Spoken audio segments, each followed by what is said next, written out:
Y cuando somos testigos del milagro pueden pasar dos cosas.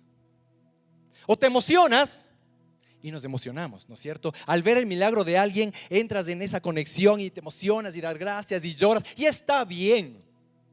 O solo ves.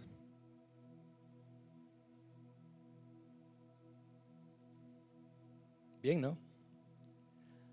Está bien emocionarse. La emoción no es mala. El mismo Señor Jesús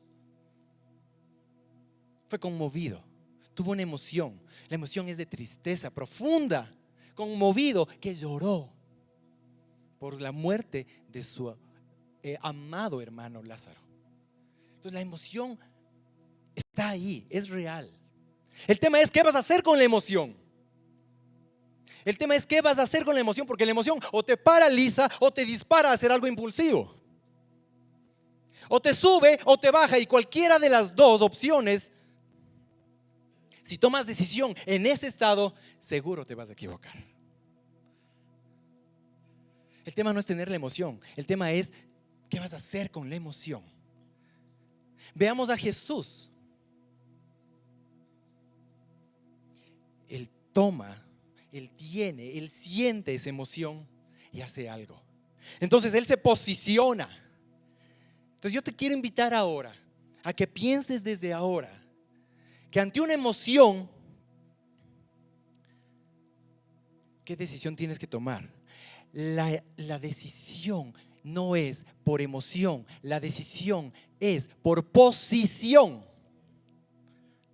La decisión es por posición, no por emoción. ¿Cuál es la posición que tú ocupas en el reino de los cielos? ¿Quién eres en el reino de los cielos? ¿Quién eres aquí? Eres un hijo trayendo el reino de los cielos. Esa es tu posición. Porque sí, puedes estar emocionado. Sí, solo puedes ver el milagro y te quedas fuera. Sí, puedes estar emocionado y puedes ver el milagro y no es la posición correcta. No es la posición en la que Dios te llamó a estar. Posiciónate en quién eres. Posiciónate en quién tú eres para Dios. Mira lo que hace Jesús. Jesús lo que hace es, sí, llora.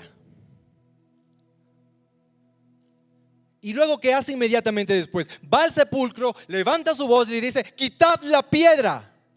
Agradece al Señor y le llama a Lázaro: ven, sal. Y el milagro hace. Sí, llora, siente la emoción, pero luego hace el milagro, va por él a hacer el milagro.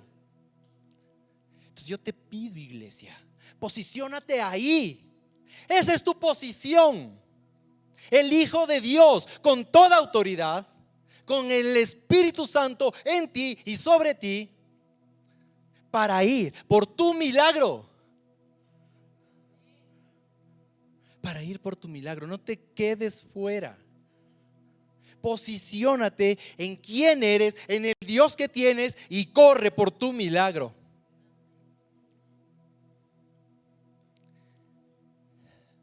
Iglesia, no te quedes en la tristeza.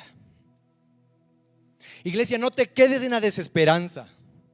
No te quedes en la enfermedad, no te quedes en lo imposible, no te quedes en tu realidad, no te quedes en el dolor, no te quedes en el miedo. Iglesia, levántate, despierta y ve por tu milagro. Alza tu voz y di a esa piedra: quítate, porque tenemos autoridad, ¿o no?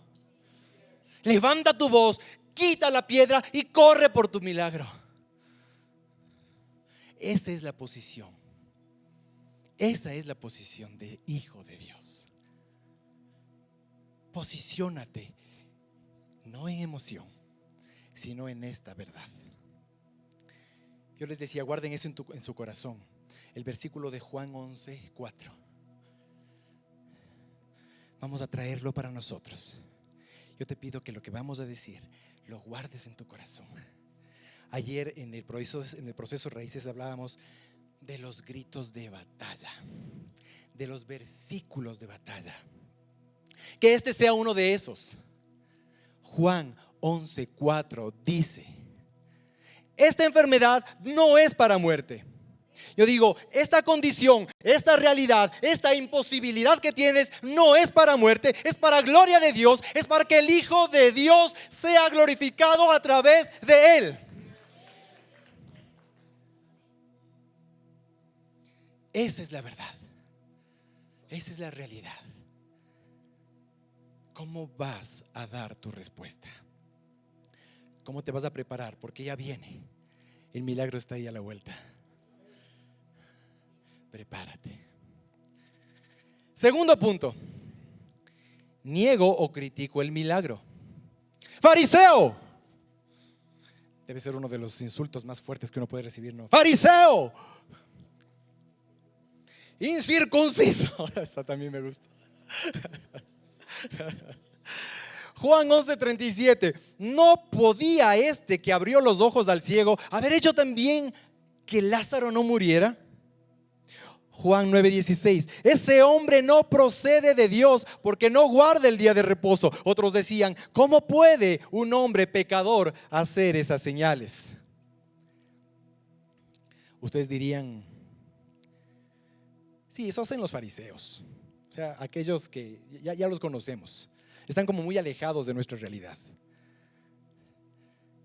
¿Quiénes eran los fariseos? ¿Cuál era el perfil de estos fariseos? Era, digamos, un grupo social, político, religioso que aparentaba rectitud, que aparentaba piedad, que aparentaba cercanía, conocimiento de Dios, pero no creía en Dios, que lo criticaba, que lo cuestionaba, que no creía en que Jesús, ese hombre que no tiene la formación que nosotros tenemos, ¿cómo es posible que venga a enseñarnos? Esa posición de soberbia, esa posición de búsqueda de reconocimiento, porque se paseaban por las plazas para que todos les saluden y que adulen el conocimiento de la ley que tenían. Ok, esos son los fariseos. Déjame decirte algo. Algunos, varias veces, también somos fariseos. A ver, Aldo, me estás incomodando. Qué bueno que te incomode. Ese es mi propósito. Si te estás incomodando, bienvenida a la incomodidad. ¿Cuándo somos fariseos? Cuando critico la fe del otro. ¿No te ha pasado? ¿Cómo es posible que entremos en ese espacio de criticar la fe del otro? De cuestionar la fe del otro, de señalarle a la fe del otro.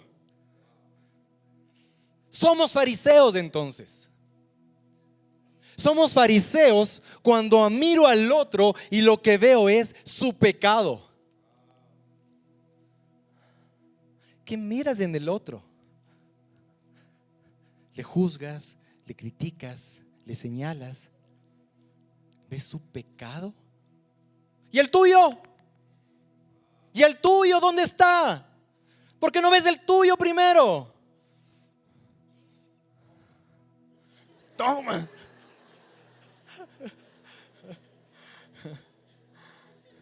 Wow. Cuando hago lo que hicieron los fariseos con Jesús, que miro con desprecio, con menosprecio a los otros, porque no tienen mi condición social, no tienen mi condición económica, no tienen mi condición laboral, no tienen mi creencia. Voy más allá. No tienen mi don. O sea, porque yo siento, yo sé, tengo un don de profeta. Él solo es de fe. Wow. Somos fariseos. Somos fariseos. Entonces hay que sacar el fariseo que hay en nosotros. Hay que reconocerle, mirarle al espejo y echarle fuera, porque somos fariseos en más de una ocasión. Porque nosotros aún creyendo en Cristo podemos caer en estas cosas, sí, claro. Pero somos de Cristo, somos transformados por Él y su Espíritu Santo. Tenemos nuevamente, tenemos el carácter de Cristo, tenemos la mente de Cristo. Soy de Él. Mi vieja naturaleza quedó atrás. He aquí las cosas son hechas nuevas. Yo soy nuevo. Y lo que estuvo atrás no me determina. Y si yo mentí antes, no soy mentiroso. Si yo pequé antes, no soy pecador. Si yo antes me drogaba, si antes era infiel, si antes vivía en pornografía, eso no me hace ahora un alcohólico, un drogadicto, un adúltero. No, esa es mi condición antes. Yo hoy tengo nueva naturaleza y quiero caminar en ella. Aplaude. Si es para el Señor, más fuerte, porque eso es para el Señor. Gracias, Dios. Tercer punto, vivo el milagro. Y aquí nuevamente encontramos dos personajes o dos situaciones. El ciego que vivió el milagro, ¿no es cierto? El que fue testimonio del milagro. Aquellos entonces que reconocen el milagro. Y vemos lo que dice en Juan 9:11. Aquel hombre que se llamaba Jesús hizo lodo, me untó los ojos y me dijo: ve al Siloé y lávate. Y fui y me lavé y recibí la vista. Versículo 15. Me puso lodo sobre los ojos y me lavé y veo. Versículo 25. Una cosa sé, que habiendo yo sido ciego, ahora veo. El que vive el milagro testifica del milagro una y otra y otra y otra vez, para gloria del Señor y para que los demás crean. Entonces, si aquí estamos de acuerdo que todos recibimos un milagro del Señor, ¿qué es lo que deberíamos hacer 24/7? Testificar de lo que el Señor hizo en mi vida. Porque tú nunca sabes que lo que tú estás contando el Señor lo usa para llegar, para impactar al corazón de los otros. Ayer nos pasó algo hermoso en el proceso Raíces. Aquí una persona contaba como el milagro de la vida de su padre que tuvo COVID, una persona de 62 años con el 90 o 95% de probabilidades de muerte porque no le estaba funcionando. Así el Señor en breve le sacó de esa condición sin secuelas, porque todos los médicos decían que además si acaso vive va a tener secuelas de esto y de esto otro, pero no, él se sanó completamente. Entonces él decía: gloria a Dios, decía ella. Y yo pregunté: ¿a cuántos de aquí de esta sala les llega y toman esa promesa? Levantaron a unos cuantos. Y ahora yo te digo, ese milagro puede ser tuyo, claro. Yo lo tomo. El testimonio, el poder del testimonio. Porque el Señor no lo hace una vez, lo hace siempre. Porque el Señor no lo hace con uno, lo puede hacer con todos.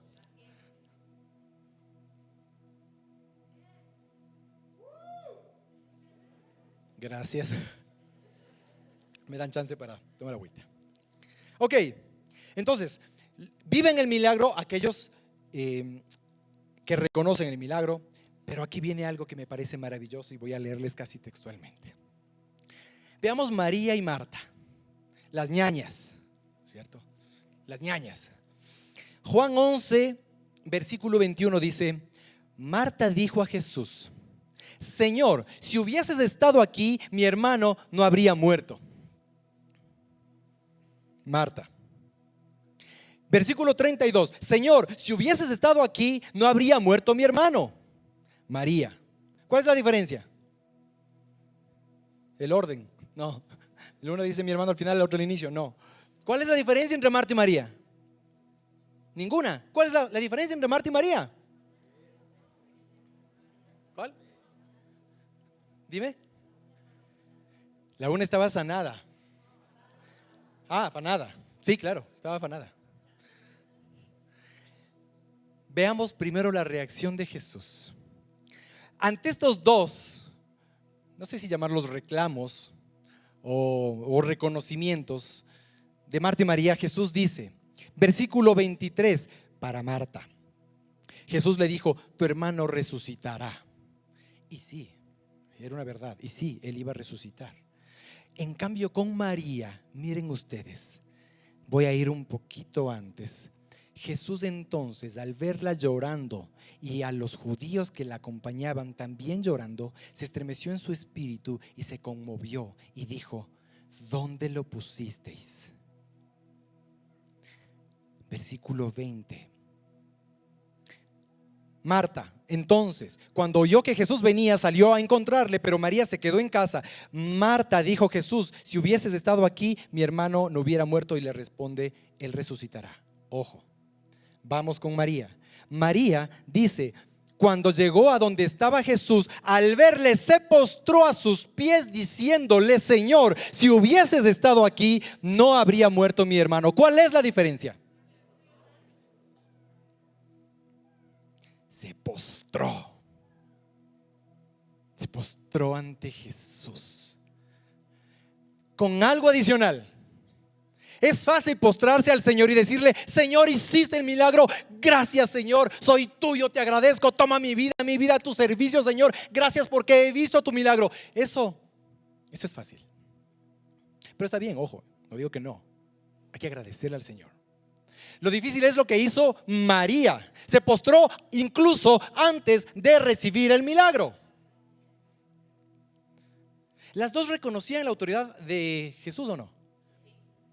Si tú hubieses estado aquí, no hubiera muerto. Ellas sabían que podía levantarlo, que podía hacer el milagro. Ellas ya lo sabían. Ellas sabían la autoridad. Ellas sabían cuánto amaba. Ellas ya sabían quién era Jesús. Ellas ya lo sabían. Lo que no sabían era la magnitud del milagro. Es ese wow que varias veces nos saca de esa expresión el Señor. Señor, eres wow lo que has hecho. No puedo, es impresionante. Eres impresionante. ¿A cuántos nos ha sacado ese efecto wow el Señor? Wow, ese es el Jesús que tenemos. Ahora,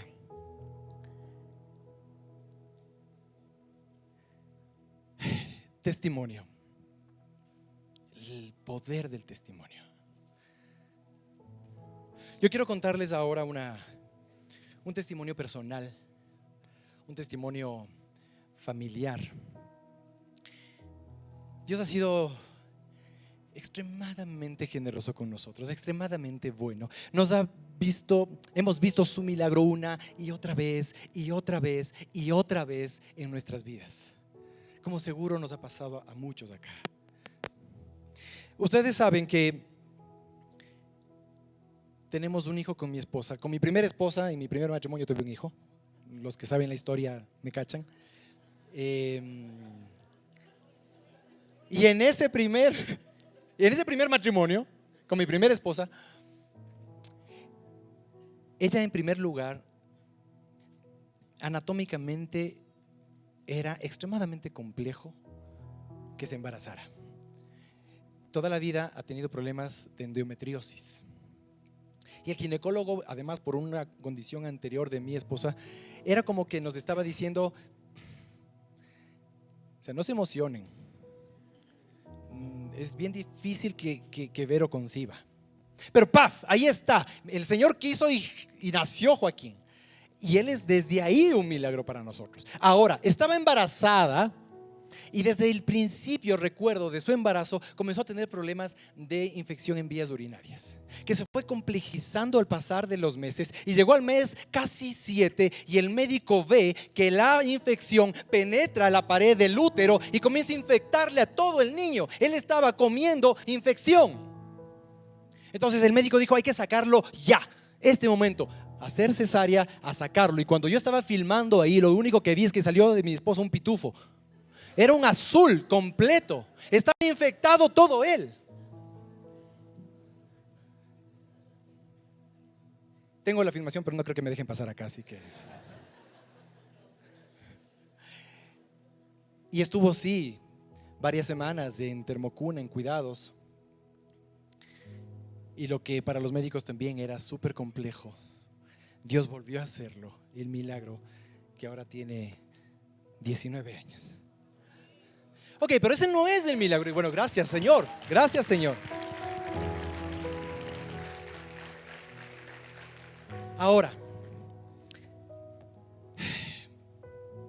cuando él estaba, ya pasó de bebé a ser un niño, comenzamos a notar en él ciertos comportamientos, ciertas acciones que nos llamaban la atención. Eran ciertos movimientos involuntarios que nosotros no sabíamos que eran involuntarios, ciertos tics, manos, muecas, movimientos de cabeza, de hombro, de cuerpo, que incluso alguna vez o varias veces yo le decía: hijo, deja de hacer eso.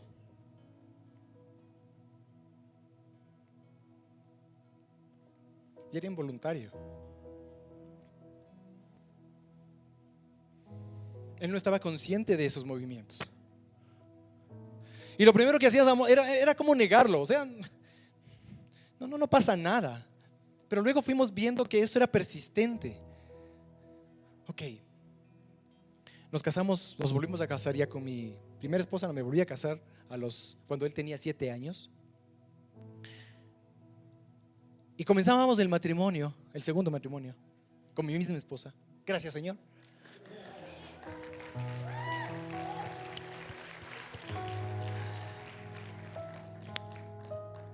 Y entonces comienza la prueba. Estaba por cumplir 8 años y era muy persistente este tipo de movimientos. Le llevamos al médico. El médico lo que hace es una serie de exámenes. Imagínense ustedes como padres que van al médico después de exámenes y le dicen: su hijo tiene epilepsia.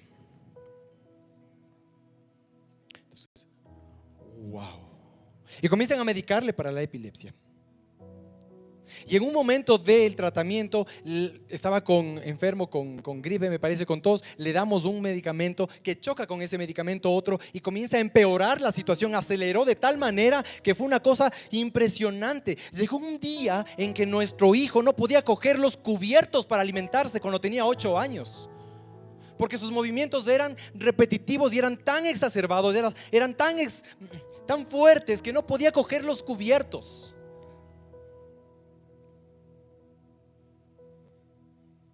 Me hacía acuerdo mi esposa ayer que incluso un día fuimos a un concierto de violín donde todo es, y el violín, y mi hijo se movía y hacía gestos y hacía sonidos también, porque eran de las dos cosas. Y una señora dijo: pero señora, por favor, controle a su hijo. Le dijo: señora, no, son involuntarios. Comenzamos a hacer exámenes, cambiamos de médico y resulta que hacen una junta médica, gracias. Le llevan al niño 2 días en el hospital haciéndole exámenes de todo, enchufado por todo lado, y diciéndole: padres, día y noche tienen que contar las veces que el niño hace esos tics. Y eran muy fuertes, los ojos se retorcía, era impresionante. Y él no sabía, él no percibía eso. Y verle al niño ahí, a mi hijo, enchufado y contando los tics y sabiendo que cada vez vienen más y más, destroza el corazón. Regresas a ver a tu esposa y la ves destrozada.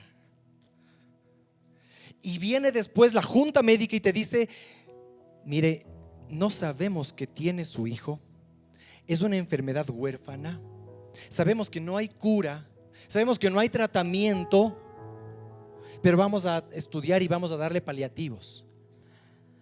¡Pah! Así como: Señor, ¿qué es esto? ¿Qué está pasando? Es mi hijo. 1 año de exámenes. Y en ese tiempo, mi esposa me recordaba ayer que un día a solas se acercó a la ventana y le gritaba al Señor: Señor, ¿por qué no me oyes? ¿Por qué pasa esto con mi hijo? Entre lágrimas, desesperación, dolor. Y escuchó la voz de Jesús diciéndole: el Joaquín es mío. Hazte a un lado, déjame que yo actúe.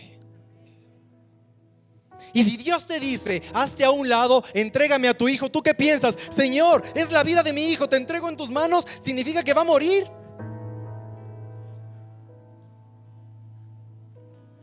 Y mi hijo hijo un día en esa cama, en ese hospital, viéndole a su madre así, le preguntó: mamá, voy a morir. No, no vas a morir, porque Él tiene un gran propósito en esta vida.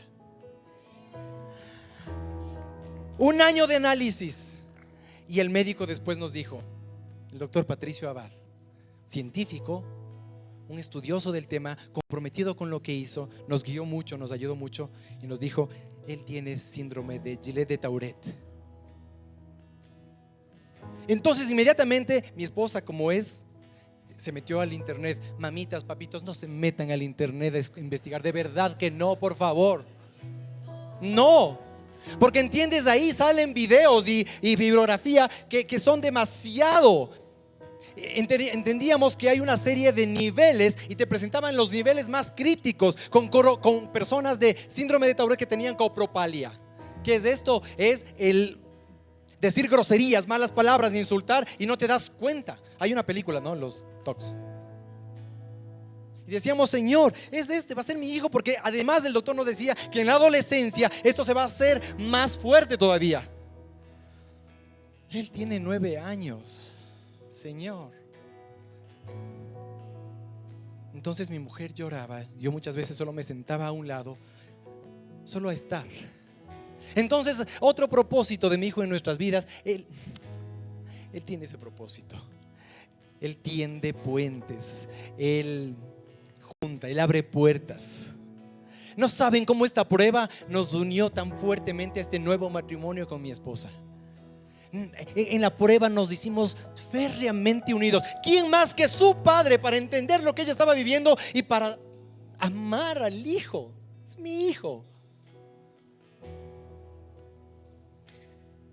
Quiero pasar hacia casi 10 años después, porque durante todo ese tiempo tomó medicación, le encontraron una medicación, le subía, le bajaba, había tiempos en los que se exacerbaba, otros que un poco descansaba, pero nosotros atentos, porque en la adolescencia se ponía más fuerte. Pasa la adolescencia, llega la pandemia. Y por algunas cosas teníamos a mi suegro y a mi suegra viviendo en casa. El tema de la pandemia, pasó algunos días que olvidamos darle la medicina. Y cuando nos dimos cuenta dijimos: oremos y ya no le demos. Él está sano. Porque eso era lo que veníamos repitiendo desde el inicio. Ojo, después de este dolor sabemos, y después de lo que el Señor le habló, sabemos, y al ser hijos de Dios sabemos que Él era sano. Él estaba sano, aunque no lo veíamos. 10 años que no vimos, pero sabíamos, porque esa era verdad, porque esa era promesa de Dios. 10 años. Dejamos de darle en la pandemia y volvió al médico la semana anterior. Y la semana anterior el médico le dijo: oye, te he visto los tiempos, déjame examinar. Y el doctor Abad dijo: no sé cómo, Joaquín, no sé cómo, pero está sano.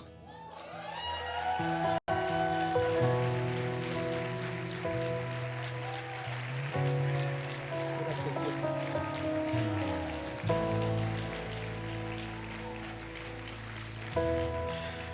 Mi hijo está sano.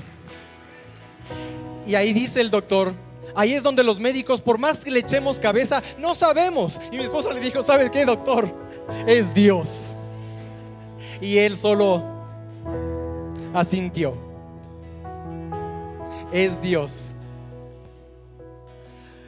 Ese es el Dios de milagros. Por eso es que esta familia, no desde ahora, desde mucho tiempo atrás, entregamos nuestras vidas al Señor, a su servicio. Esa es mi respuesta. Esa fue nuestra respuesta. ¿Cuál va a ser la tuya? Esa fue mi respuesta como familia al milagro de Dios. Un milagro y otro y otro y otro más. Esa es mi respuesta como familia a Dios. Aquí está mi vida y gracias al Señor, solo gracias al Señor, estamos los tres sirviéndolo.